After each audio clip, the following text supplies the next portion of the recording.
Baik, kita kembali di Perempuan Bicara. Saya masih kita coba mencari nih ya benang merahnya seperti apa ya Bu, paling tidak, karena memang aturan sudah ada berjalan tapi solusinya ini belum tepat begitu, karena masih banyak yang kena denda.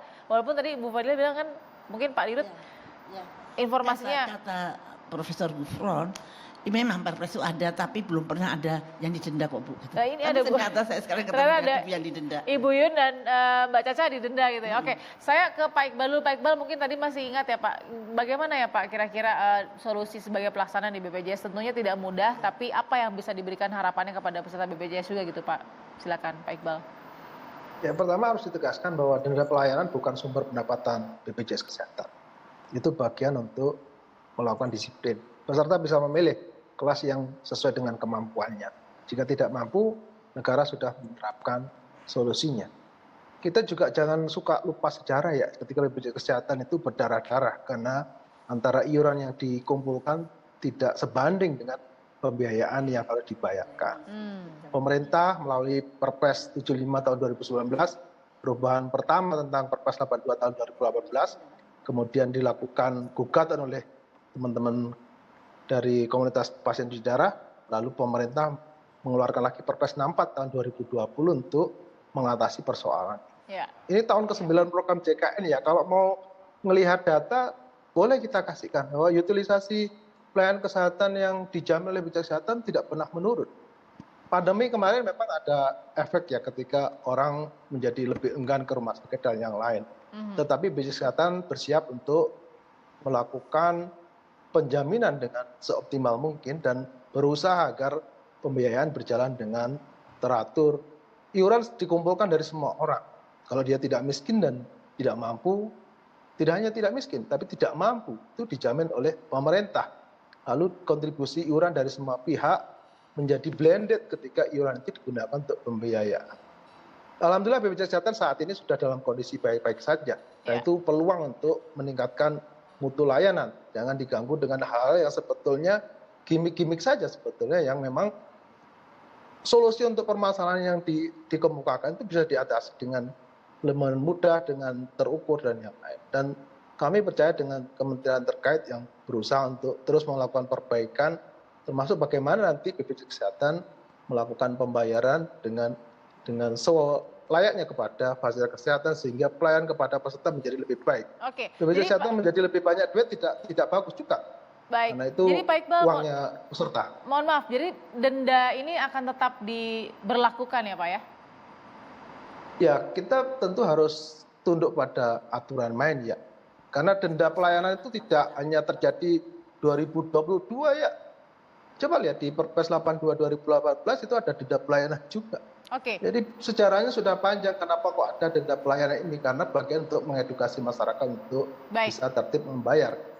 Jadi kalau kondisinya seperti Ibu Yuyun atau tadi Mbak Caca atau tadi Mbak Sarah, apa yang harus dilakukan Pak? Melapor bahwa ada ketidakmampuan untuk membayar iuran atau seperti apa? Saya yakin yang disampaikan tadi ada kemampuan ketika beliaunya menyatakan bisa menutup biaya itu. Tinggal menyesuaikan saja dengan kemampuan, misalkan tidak harus di kelas 1. Kelas 1 itu 150.000, kelas 2 100.000, kelas 3 42.000. Kalau memang kelas 3-nya tidak mampu sama sekali, dia bisa geser untuk dijamin oleh pemerintah melalui PPI, APBN atau dari APBD. Itu harus melapor ya Pak? Apakah mudah memproses itu? Loh, ya semua harus ada prosedurnya. Kita naik bis saja kalau enggak harus kaki naik dulu, bukan kepalanya naik dulu Pak. Oke, saya mau tanya nih berarti ke Ibu Yuyun dan juga ke Mbak Caca. Bu Yuyun dulu ya. Bu Yuyun tadi kan dikatakan ternyata masih bisa bayar gitu, tadi Pak Iqbal bilang kan.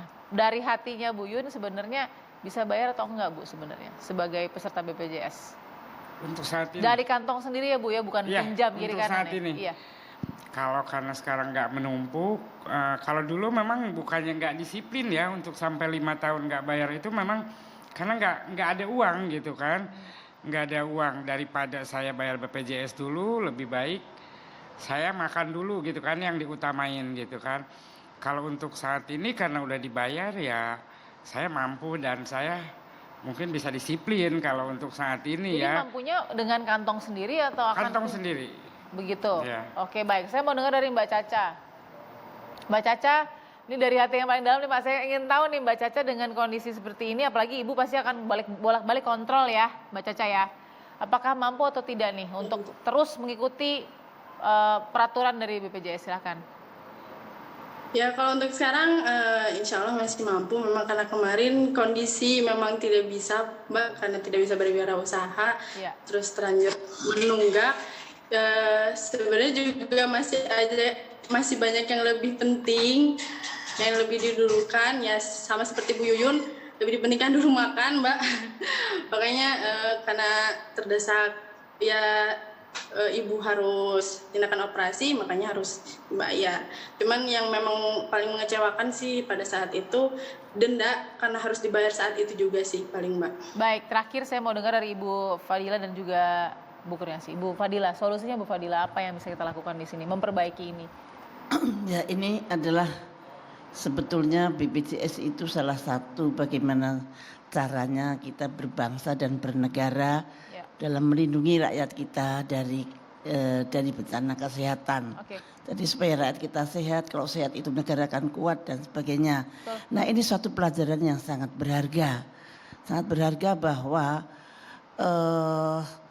konstitusi kita haruslah betul-betul melindungi Hak rakyat rakyat, sesuai dengan preambul Undang-Undang Dasar Baik. 45 yang asli. Alinea 4 itu bahwa kita itu pemerintah harus melindungi rakyatnya. Baik. Ya itu. Baik. Ibu terakhir singkat.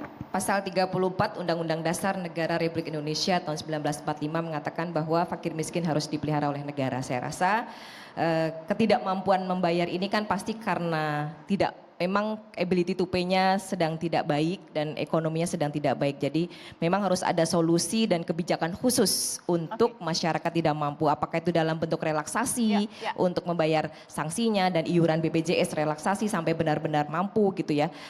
Atau peraturan perpresnya itu yang terkait dengan sanksi karena kita sedang situasi pemulihan ekonomi dan ability to pay masih dalam proses juga ya, perlu ditinjau ulang juga gitu ya. Jadi intinya dahulukan rakyat yang kesulitan, yang tidak mampu membayar, bukan karena tidak disiplin atau tidak mau membayar, tapi karena tidak mampu membayar.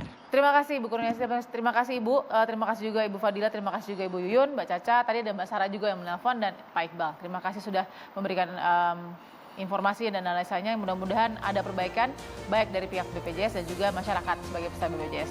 Selamat malam, sampai jumpa.